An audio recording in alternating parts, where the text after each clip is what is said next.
Hey,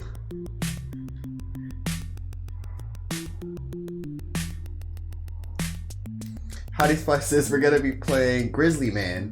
It recently won an award for Best Latin American Video Game at the Latin American Video Game Awards, I believe. Um, don't quote me on that, but I believe it won that award. Yeah, so we're gonna play it. It looks scary as fuck. I have no idea what it's about, what it is, what's up. I don't know anything. I just know that it's about a grizzly man, and I see some people getting hacked up. And as you can see on the screen, it says deaths.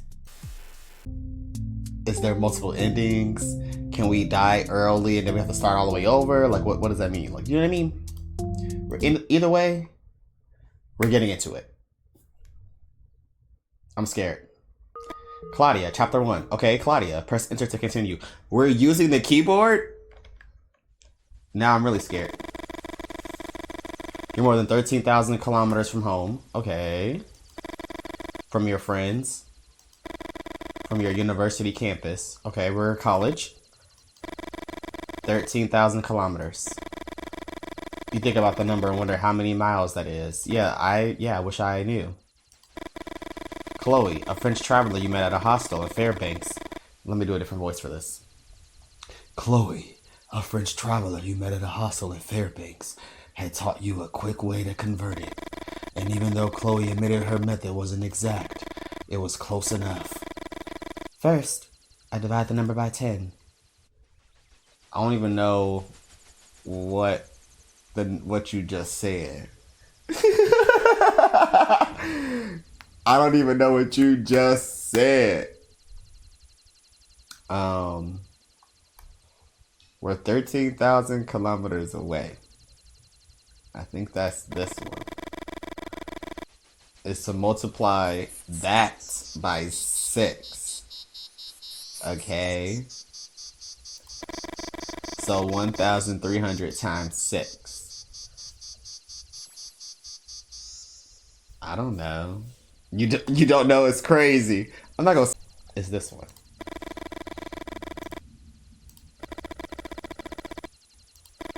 I'm skipping all that. I'm so sorry. You're 7,800 miles from home in a country with a different currency. Another culture. Another way of measuring distance. You met them at the same hostel as Chloe. Mike and Ava have been together for almost 2 years. You know they're from the United States, but you're not sure where exactly. When Ava mentioned the city they lived in, you didn't get it, and then you felt too embarrassed to ask again. That's real as fuck. Embarrassed, you think. Something none of you had felt even remotely the night before. Oh, what was y'all doing? Oh. This is a lot to digest. Okay, my girl was getting down, as she should on vacation. Spring break. And now they were pushing you aside. Screw them. Damn, they're a couple. Who do they think they are? Hadn't they told you they were looking for new experiences? Or was it only when alcohol or weed could give them any excuse to do what they really wanted to do? You miss your family. It's hard to admit. And as a psychology student, you try not to analyze yourself. They arrived at the clearing a few minutes ago. Mike took off his clothes and ran straight into the water. You started to unbutton your pants and Ava looked you in the eyes and shook her head. Then she took off her clothes and stepped into the river. You wonder what's going on with Ava. Is she feeling threatened? Does she think your presence puts her relationship at risk? 13,000 kilometers. How many miles did you say that was? Far from home. You wonder what you want to do with your life. Oh, I'm sorry, I'm doing the wrong voice. Get back to your ex when you get home. Hell, Claudia, if you go back to your ex, alright? I'll get my sisters to jump you. Graduate and set sisters. Graduate and set up your own practice. Seeing the salmon had been your idea, the salmon travel huge distances against the current to complete their reproductive cycle. Are you a salmon too? You feel your pulse quicken and a void in the pit of your stomach. Do you want to have kids? Start a family like your parents, your grandparents? You look at the stones and pick one. The bigger the size, the better the grip, the easier the movement. What? What?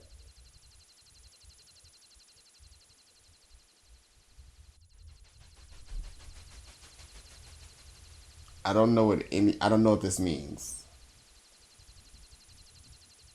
We're gonna do why it relaxes you. You learn to make the movement with a 50 peso coin. The one with San Martin, Argentina's liberator on one side. Moving a coin between your knuckles lets you disappear into the automatic flow of the action, reducing your existence to a simple pattern of movements. Tiny stone? Oh, are we finna throw it at them? What are we doing? 5 stars is good, right? So we want to get the 5-star one? How do we get the 5-star one? Space? No. How do we get the 5-star one? How do we click it? Right. I understand. Baby.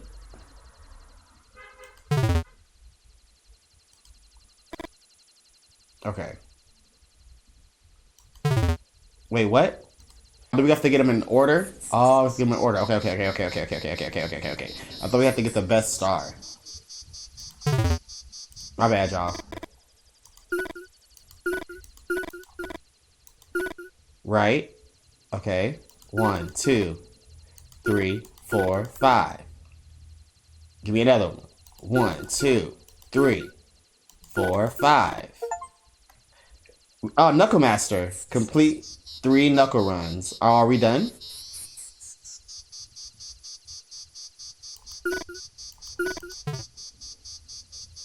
Return to reality. Oh, we're done. Oh, we just have to do it once. Claudia. There's... Oh, she's... Yeah, because there's a guy with a scythe over there. It's a second you live like an eternity. You want to scream, but can't. Just like thunder can't precede the lightning. You scream only when the light reveals what's going on. Run! Says Mike. Suddenly, everything speeds up. Time seems to regain its normal rhythm. And all that matters is that whatever that is, it doesn't catch you. What the fuck? Oh. With violent circular movements, it breaks your ribs to whiten the wound. Where are they? Retry. Yes, broken ribs gotta hurt. Oh, we just... Okay. We just tap. I didn't know what we were doing. I didn't think they didn't even give us directions. You feel you've gained this... I guess just tap. When in doubt, tap. You feel you've gained a significant lead and look back. Where? Oh, Simon. A piece of your brain slides down the trunk of an old aspen in the taiga. What?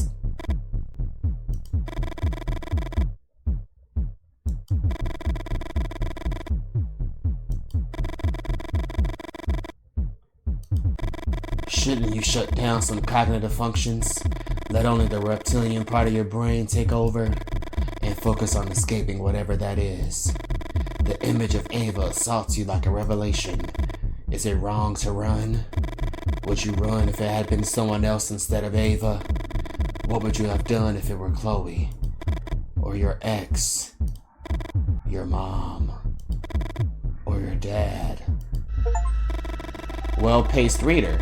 Read at a good pace to survive. Okay, I didn't know I couldn't read and run at the same time because I thought I was in danger and I was panicking. But now I know you guys want me to relax, which is the perfect game for me because I never do that. You hide behind the tree, trying to calm yourself, okay? How could something like this be real? Could you be imagining it? Look back. Do I have to? Is there another option? Ah! Motherfucker! Sorry. There was time. The creature finally yanks the poker from your chest. You hit the ground, folding like a camping chair. Yes, on a folding chair. Take a seat or not. Retry. Okay, yes, you have a tree. How could something like this be real? Could you be imagining it? Look back. Run. You start running again. This time without looking back. I'm just breathing. This is just me panting.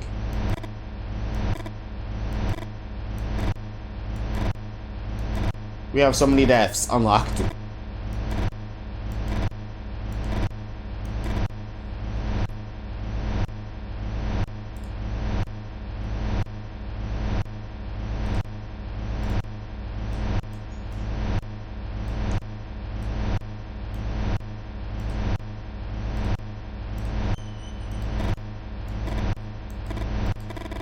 You hear a sob nearby and find Mike sprawled on the ground. Claudia! Wait, no, sorry. He said it like, Claudia? Claudia? The branch piercing his leg points toward the treetops as if trying to rejoin the forest. Ava, I didn't wanna... You don't really know what to say to him. You think you catch a glimpse of shame in his eyes, but who are you to judge? You ran too. You hear a whistle. I can't whistle. Something warm splashes your face. Mike's eyes, so full of questions just moments ago, spin backward like a macabre slot machine. Is it macabre? Macabre? Macabre? Mike! Stop it, she says it. You try not to think, but you know it's impossible. Mike and Ava are dead, but you're not. You're alive. You cling to that thought. The certainty of your survival seems to awaken something primal within you. Something stronger than any monster. And you run. You run like you've never run before. He kind of looks like Winnie the Pooh in the dark. Like the Winnie the Pooh monster. No shade. No offense. Because he is crazy. He is scary. I just meant like the silhouette. Okay, now we're following some people. I don't know who was wearing glasses, Mike. Sheriff. He has scars on his face to let you know that he's seen some shit. And been through some shit.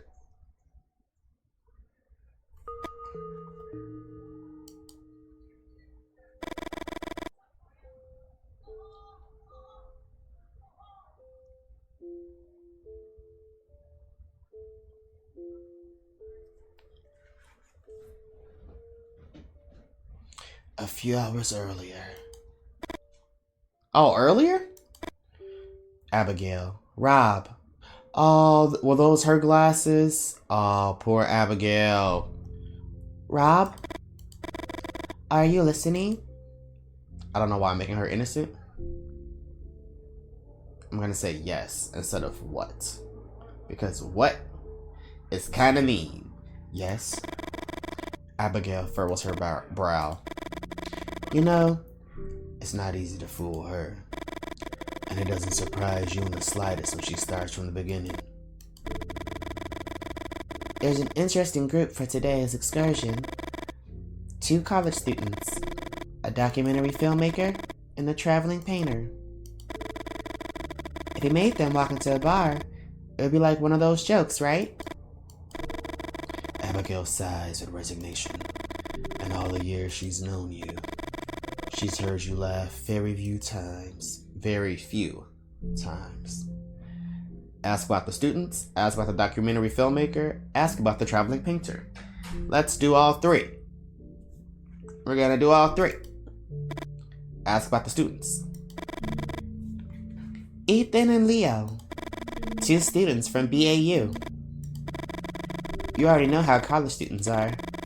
They see conspiracies where there's nothing but government neglect and clumsiness in the management. Ask about the documentary filmmaker. Hannah, a documentary filmmaker for TV. Quite the character. She wants to throw herself into one of the rapids and film it all with the camera on her helmet. She wants what? I mean, I don't know what Rob's voice would be. Mine, I guess. She wants what? The job will do you good, Rob. An awkward silence fills the space, and Abigail tries to smile. Make sure she gets to the cabin. What she does after that is her business. You know Abigail wants to help. She thinks these excursions can help you keep you occupied, but the truth is different. Ask about the traveling painter. Johan. He's here in Alaska to paint landscapes. Can you believe he's only 3 years older than us? Nice group, huh? What if we tell him it's canceled? Abigail starts gesturing. You hear the same old arguments. It's not worth clarifying that it was a joke. Abigail enjoys playing her part. I'm gonna get ready. Oh no. Oh no. You haven't been sleeping well for several nights. First of all, let's pause here and say the art is amazing. Okay. You haven't been sleeping well for several nights. And it's not just about your father's death. There's an anxiety you struggle to put into words. Look at me. Who the hell are you? For a moment, you think the image is about to answer you. And honestly, it wouldn't surprise you if it did. There's a whole part of you don't know anything about. Why aren't you saying anything? Are you waiting for me to speak first? Is everyone here? You hear a timid murmur. I guess everyone's like, yeah, we're here. And ask again, raising your voice. Are we all here? Hannah, the documentary filmmaker, Johan the painter, and Leo and Ethan answer with a little more enthusiasm. That's what I like to hear. Now listen up. About the excursion. The excursion is split into 2 parts. Today's part is a little easier, but not by much. Do you all have water? Yeah. Good. About the dangers of it. I'm sure I don't need to remind you that Alaska is full of dangers. Cougars, rocky terrain, and of course, grizzly bears. I'm asking that we all stay cautious, pay attention to every step, and stick together. We'll spend the first night in tents at the first shelter. The second night, we'll sleep in the cabin. We'll wake up, have breakfast, and after breakfast, you'll be free to do as you please. For anyone who wants to keep exploring, remember it's at your own risk. I'll take the truck back here. Anyone who wants to join me, the return trip is on us. But keep in mind, these hikes are only possible with everyone's help. This is a creepy, are you the Grizzly Man, Rob? I'm sure you have questions, but there'll be time to answer them on the way. You smile, but your smile is just a specific configuration of the muscles around your mouth. Clearly.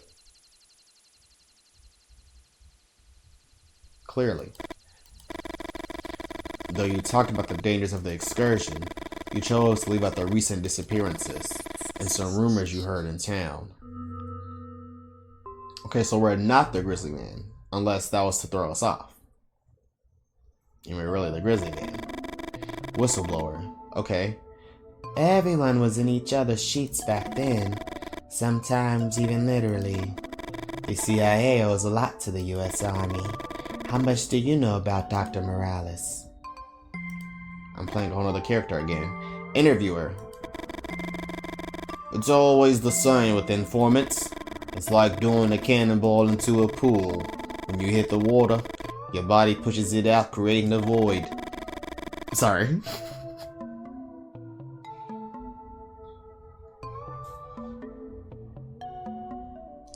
An informant's words are like the water.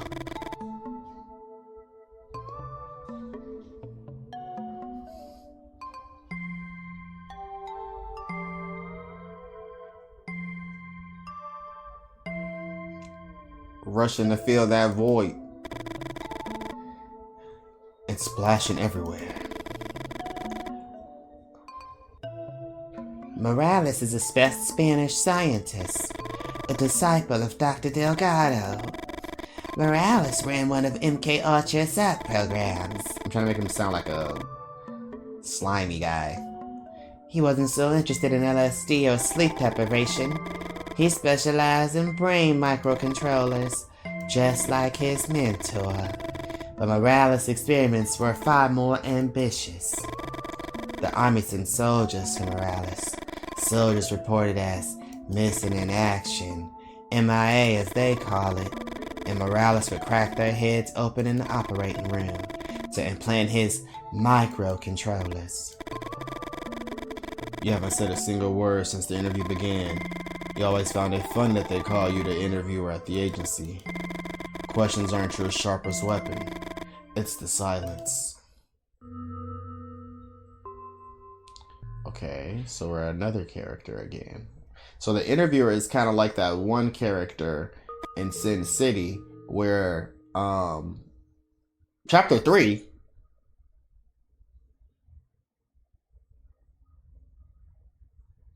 slow down. What's that meme? Chill out. Chapter 3 is crazy. Robert. I gotta do another voice. I think we're gonna end it here, guys, because I'm hungry.